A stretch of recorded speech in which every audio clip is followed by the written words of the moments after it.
Thank you.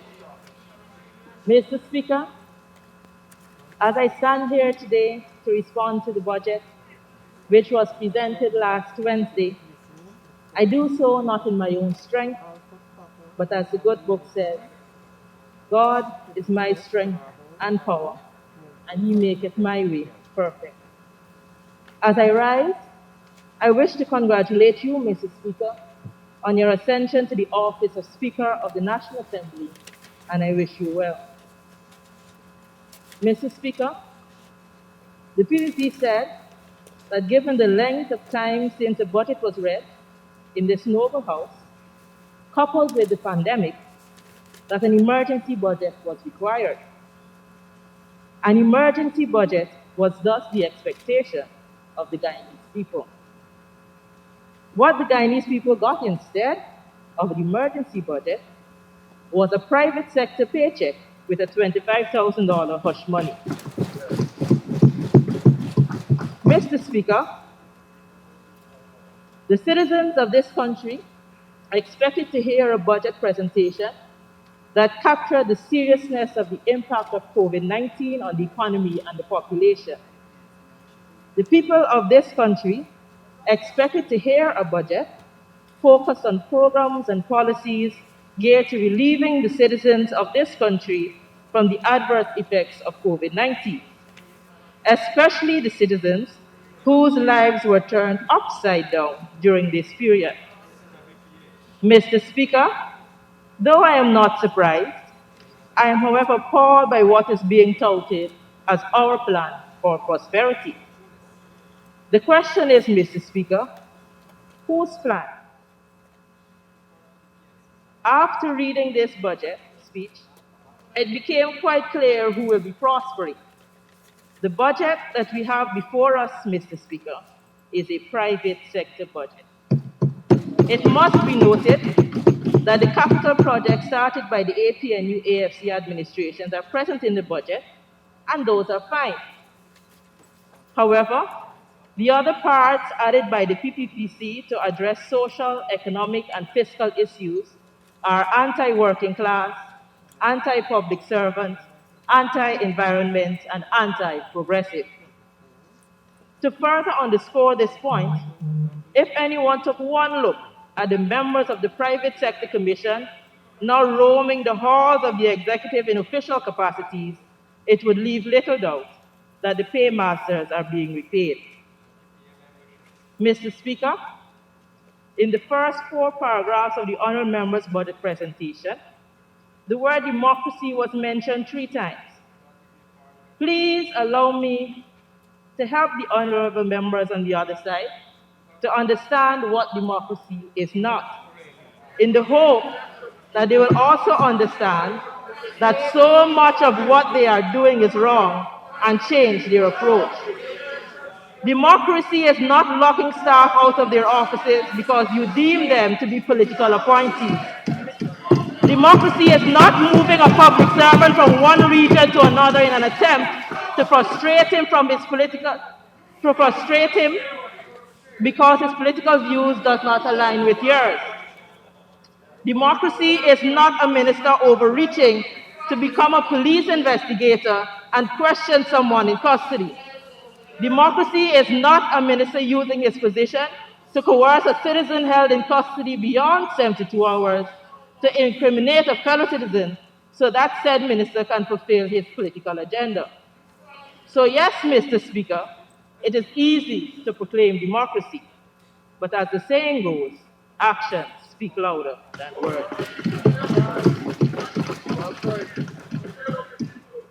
What we are witnessing, Mr. Speaker, is what we saw happening before 2015.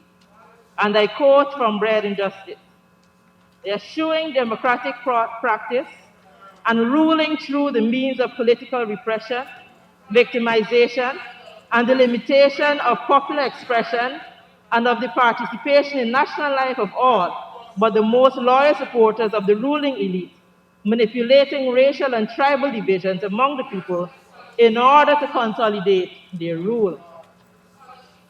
Mr. Speaker, I found it rather disconcerting that the members of the other side of this House would come 2 days in succession and still not make it clear to all the citizens of this country their plans or a vision of how they will be ensuring prosperity for all citizens of this dear land.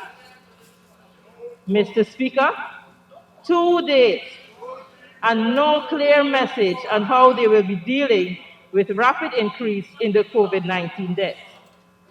Mr. Speaker, it is as though the other side was caught off guard, not knowing that the spotlight would be on them, as they are now one by one placed in front of the cameras and struggle to put into words what they personally view as their way forward. I read Budget 2020 with great intrigue. I looked to see if there was any indication of an increase for our public servants. So much ridicule and dissent was vocalized over the past 5 years by the honorable members on the other side about what public servants ought to be given. This, despite all we were able to accomplish. So I could not imagine a budget presented to the House without an attempt to match or even surpass what public servants received over the last 5 years through a substantive retroactive increase. It must therefore be highlighted that the minimum wage for public servants, including teachers, nurses, doctors, members of the Defense Force, Police Force, and the security services, increased annually under the APNU+AFC government.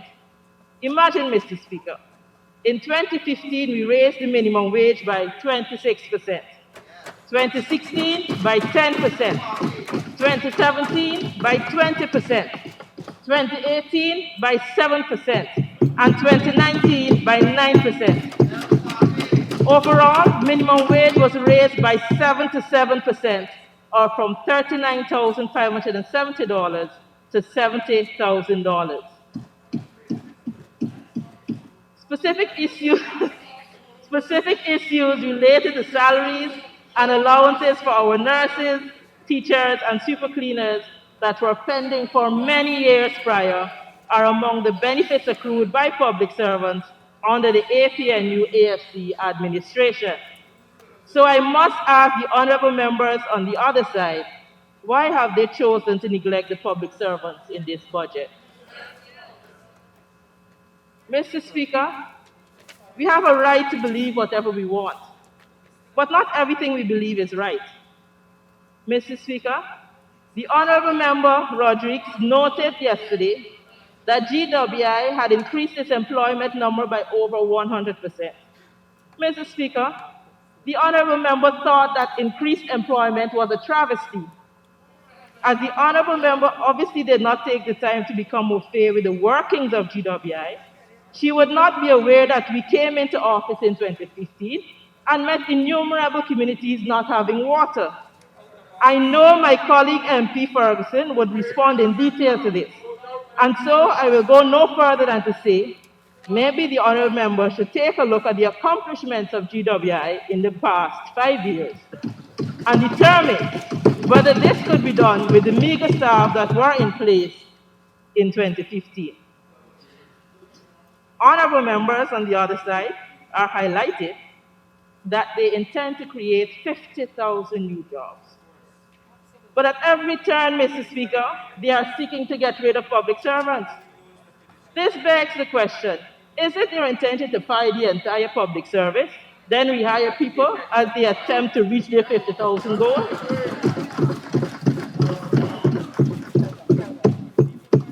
Mr. Speaker, I am certain that there may be some who want to attribute some merit to the false statements that the Treasury was left empty. I stand here today and say without fear of contradiction that if the Treasury were empty, the honorable members on the other side would not have been able to approve $600 million for Gaisuka for their wages and salaries. And if the Treasury were empty, we would not be able to be debating a budget today of $330 billion. So, Mr. Speaker, if the honorable members on the other side continue to insist that the coffers were empty when the APNU+AFC administration left government just a few weeks ago, they must reveal to the people of Guyana the true source of the monies being spent and being promised to be spent through this budget, especially given that the VAT and other taxes slashed for their business bodies. Perhaps the source is a personal bank account or two. I doubt it, Mr. Speaker. Not that it is impossible that some of their personal bank accounts could contain these large sums, but it is most unlikely that it's all about philanthropy. So, Mr. Speaker, I do believe that the honorable members on the other side need to re-look at this situation. The honorable member, Minister of Labor, highlighted on Monday that the government is giving consideration to raising the age of retirement of public servants, retraining them, and bringing them back into the workforce. First, it was the PPP government that in 2012, utilizing funds from the NIS, purchased a building in Suriname valued at Euro 670,000, and in addition, took $2.5 billion from the NIS to build the Berbice Bridge, leaving the NIS unable to increase pensions for retired employees consistent with the increase of salaries and allowance made during the 2015 to 2019 years under the APNU+AFC government. So, Mr. Speaker, public servants having retired after working in some instances for as long as 30 years in the public service cannot go into retirement comfortably with the pension they will receive. So it makes sense for the Honorable Minister to try and find ways to clean up that mess they created by suggesting to our retired public servants that they can be retrained to earn more because they know they made some bad investments with your money that is affecting your ability to retire in comfort. This would not be the situation if the NIS monies were not misused in the first place.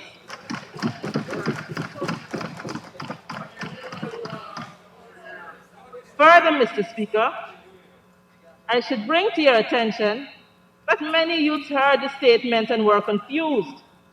One of the questions asked in response to the honorable member's proposal was, how do you intend to reduce youth unemployment if your plan is to retrain retired citizens to bring them back into the workforce? However, Mr. Speaker, it really shows that the PPP has no vision for this country. Not even a consistent narrative, none. As the honorable member, Minister Hamilton, advocated for the retraining of retirees, while the honorable Minister Indar condemned the employment of retirees. The only word that could come to mind, Mr. Speaker, is schizophrenic.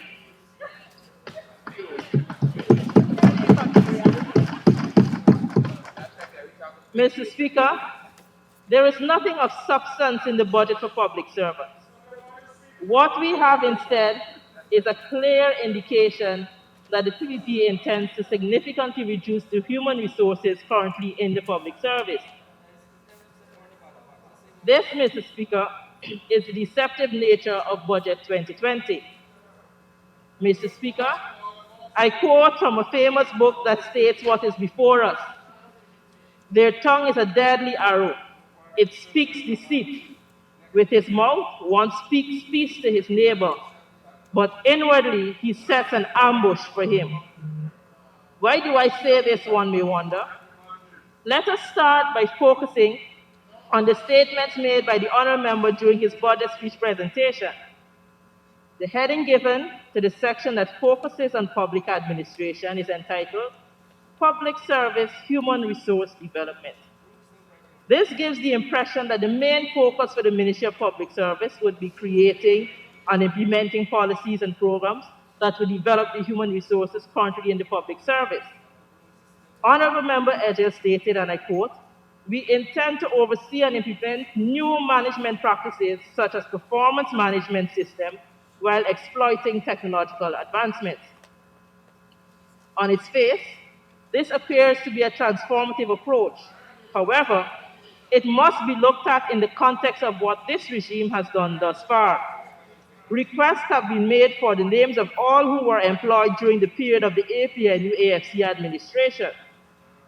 We cannot and will not overlook the possibility of the honorable members on the other side using the performance management system to attempt to remove persons from the public service who they deem to be supporters of the APNU-AFC.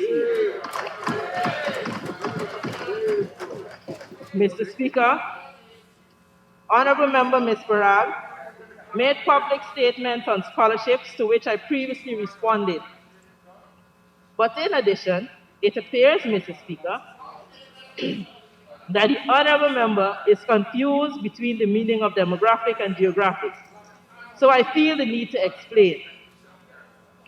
Demographic is the study of a population based on factors such as age and race, while geographic relates to the physical features of an area. Therefore, Mr. Speaker, contrary to the honorable member's reading, I did not offer a demographic chart, but instead a geographic chart that clearly showed the number of persons who gained scholarships to attend the University of Guyana based on their region of origin.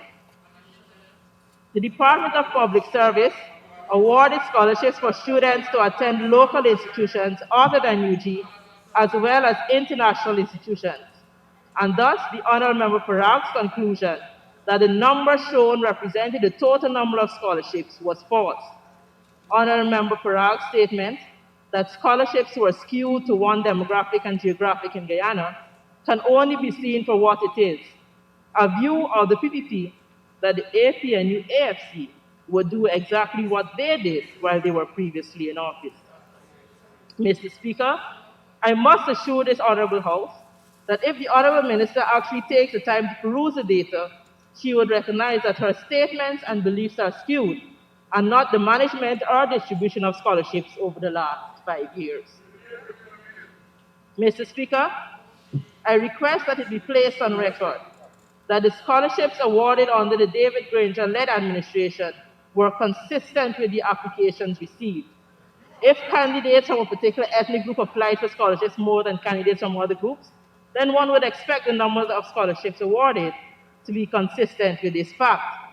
Mr. Speaker, it is important to note that contrary to what the Honorable Minister Farag's public comments suggest, all names of English origin do not necessarily reflect a particular ethnic group, especially since over the past 5 years, the Ministry of Indigenous Peoples Affairs was allocated a significant percentage of scholarships by the Department of Public Service annually. Further, and very importantly, Mr. Speaker, under the APNU+AFC administration, the Scholarship Selection Committee was reconstituted to represent the multi-ethnic nature of our society and allow for a more transparent process in the awarding of scholarships. Finally, on this matter, Mr. Speaker, I hope that the Honorable Member, Ms. Farag's observation that there is limited human resource skills across the public service would allow her to recognize the need for the Bertram Collins College of the Public Service. I hope that the Honorable Member would shy away from the PPP's inclination to destroy anything developed by the APNU+AFC administration, regardless of the financial and social cost.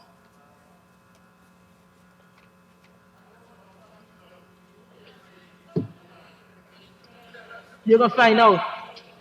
Mr. Speaker, the obvious lack of vision in this budget affords me the opportunity to not only highlight what we were able to accomplish in the public service, but also what we believe is the best direction for the public service, given the juncture that we currently find ourselves.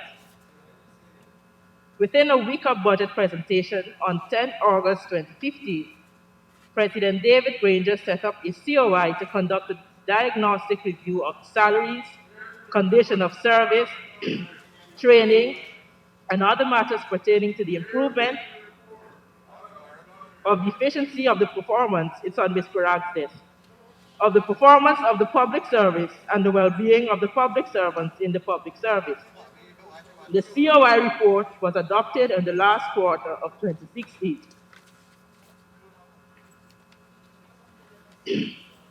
One of the major recommendations of this report was converting contract workers to the regular civil service. The APNU+AFC administration employed a phased approach.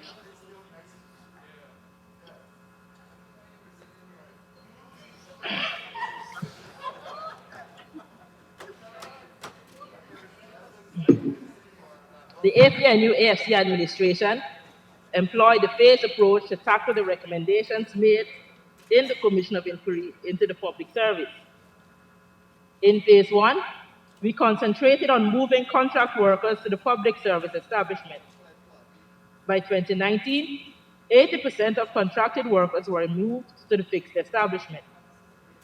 Thus, more than 5,000 contract workers have converted to the pensionable establishment of the public service. The remaining 20% are contract workers who are over the age of 45 and cannot get onto the pensional establishment after this age as per public service rules of 1987. During phase two, restructuring and reforming systems of administration and resource management should be addressed. In this phase, the ministry should tackle the modernization of the public service, producing an estimate of skills and talent for the public service, including oil and gas, and economic diversification over the next 3 years. This output should feed into the formulation of a strategic training plan, the improving of managerial competencies, and at the same time, upgrading of the compensation system linked to performance management would be next. These tasks would require substantial budgetary support as well as capabilities. It is my hope that the Honourable Minister would take a similar approach to ensure the public service is adequately equipped to respond to the growing needs and expectations of the society. A permanent secretary regional executive officer retreat occurred in 2017 to discuss and formulate a mission and vision for moving towards a human resource management approach for the delivery of public services. The organizational structure was reformed into planning and analysis, development and operations, scholarship, human resources and central personnel, information systems, and registry to focus on the strategic intent of the COI. We also adopted a systematic approach to training in 2018 and beyond, under which Planning and Analysis Unit produced a preliminary assessment of the training needs of the public service for the next 3 years. In 2020, the Human Resource Needs Assessment Survey should extend this estimate of training by incorporating the oil and gas, as well as the skills needed for economic diversification, as outlined in the Green State Development Strategy. It is anticipated that the publication of the results of Human Resources Needs Survey will encourage private investment with projects. This project's approach is to train a cadre of personnel who will learn and master the methodology of estimating human resources needs.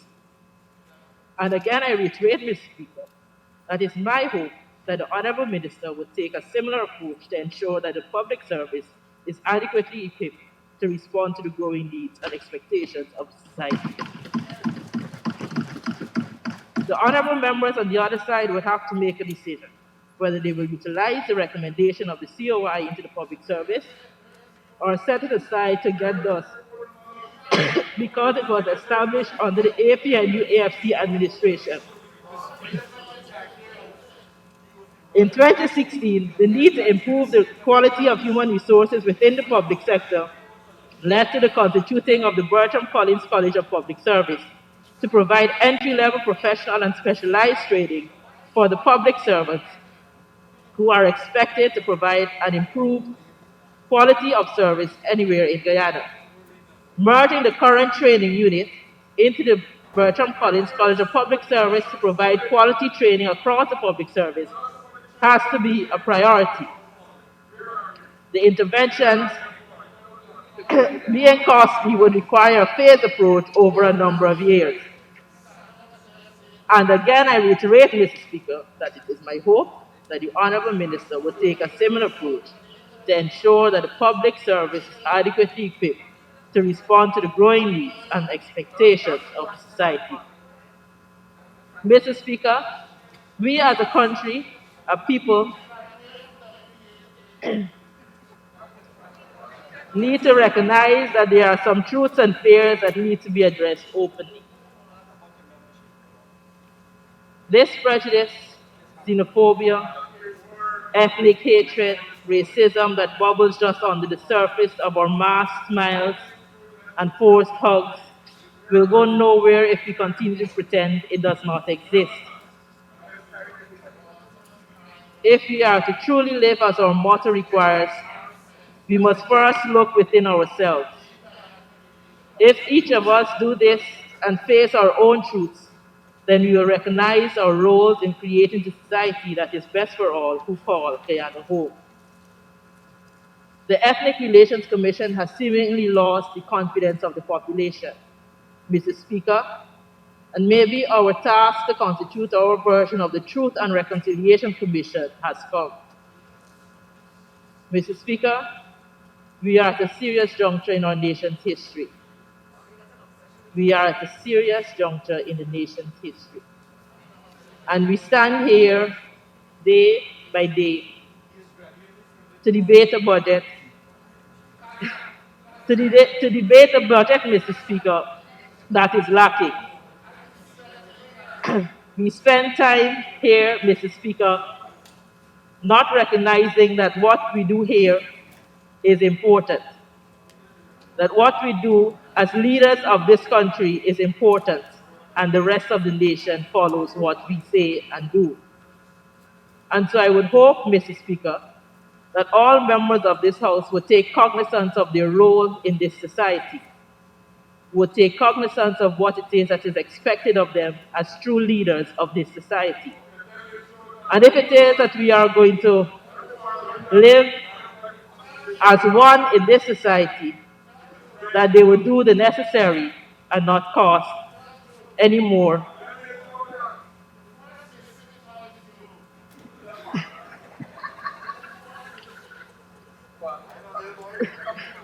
Finally, Mr. Speaker, I wish to conclude my presentation by acknowledging that as elected representatives, we all have an obligation to speak truth on all matters.